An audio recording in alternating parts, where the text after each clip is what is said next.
बेशक मेरा परवरदिगार दुआ सुनने वाला है।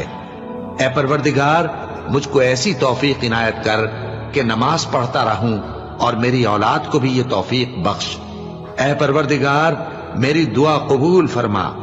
ए परवरदिगार, हिसाब किताब के दिन मेरी और मेरे माँ बाप की और मोमिनों की मगफिरत कीजिए। और मोमिनो, ये ना समझना कि ये जालिम जो काम कर रहे हैं अल्लाह उनसे बेखबर है। वो इनको उस दिन तक मोहलत दे रहा है जबकि दहशत के सबब आंखें फटी की फटी रह जाएंगी और लोग सर उठाए हुए मैदान क़यामत की तरफ दौड़ रहे होंगे। उनकी निगाहें खुद अपनी तरफ लौट न सकेंगी और उनके दिल मारे खौफ के हवा हो रहे होंगे। और लोगों को उस दिन से आगाह कर दो जब उन पर अजाब आ जाएगा। तब जालिम लोग कहेंगे कि ऐ हमारे परवरदिगार, हमें थोड़ी सी मोहलत अता कर ताकि हम तेरी दावत तौहीद कबूल करें